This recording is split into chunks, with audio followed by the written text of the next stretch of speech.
دونوں میں فرق سمجھ لیجئے.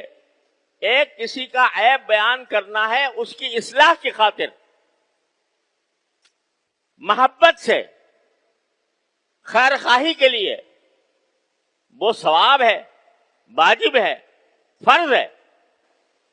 لیکن کسی کو اس عیب کی وجہ سے اس کا طعنہ دینا کہ تو ایسا ہے، تو اس کو طعنہ دینا جو ہے یہ حرام ہے بالکل، جس سے اس کا دل ٹوٹے. یہ ہے سنت نبی کریم صلی اللہ علیہ وسلم کی. آپ نے آج تک ساری زندگی کسی کو طعنہ نہیں دیا.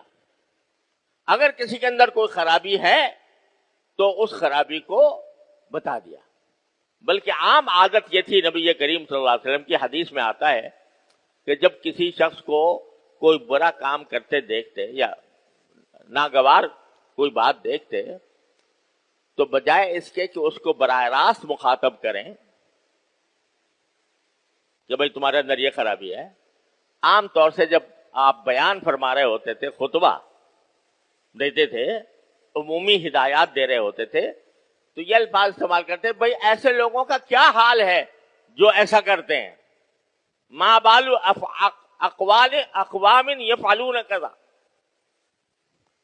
اب وہ موجود ہے، سامنے موجود ہے، لیکن اس کا نام لے کر یا اس سے براہ راست مخاطب ہو کر فرمانے کے بجائے یہ کہتے تھے بھئی کچھ لوگ ایسا کرتے ہیں، یہ نہیں کرنا چاہیے.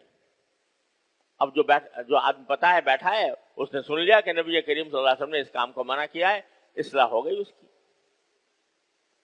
تو براہ راست مخاطب کر کے کسی سے کہنا یہ بھی پسند نہیں آتا تھا نبی کریم صلی اللہ علیہ وسلم کو. الا یہ کہ جہاں خیال و ظاہر بات ہے کہ رسول کریم صلی اللہ علیہ وسلم اگر کسی کو کہیں کہ بھئی تمہارے اندر یہ خرابی ہے، وہ تو 1000 مرتبہ چوم چاٹ کے اس کو قبول کر لے گا. لیکن پھر بھی آپ یہ اہتمام فرماتے تھے کہ اس کی رسوائی نہ ہو، اس کا دل نہ ٹوٹے. لہذا عام اجتماع کے اندر فرما دیا ما بال اقوام یفعلون کذا. بھئی کیا بات ہے کہ بعض لوگ اس طرح کیا کرتے ہیں. اس سے وہ سمجھ جاتا تھا. تو بتلانا یہ اس ساری سنت کیا بتا رہی ہے کہ حتی الامکان کسی کے اندر برائی بھی ہے تو اس برائی کو اس کو محبت اور پیار سے سمجھاؤ، اور حتی الامکان کوشش کرو کہ اس کو مخاطب کرنے کی ضرورت نہ پڑے، بغیر مخاطب کیے ہوئے اس کی اصلاح ہو جائے، جیسے حضرت حسن نے کیا اور جیسے رسول کریم صلی اللہ علیہ وسلم فرماتے تھے اس طرح ہو جائے. اور اگر کہیں مخاطب کرنے کی ضرورت پیش آ ہی جائے تو تنہائی میں کرو، لوگوں کے سامنے اس کو رسوا نہ کرو.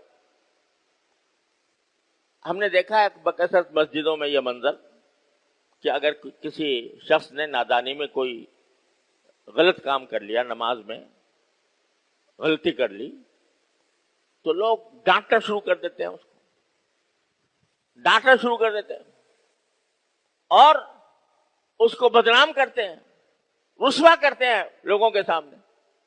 تمہیں شرم نہیں آتی تم یہ کام کر رہے ہو مسجد؟ یہ سب سنت کے خلاف ہے، یہ سب ناجائز ہے اس طرح کسی کو رسوا کرنا.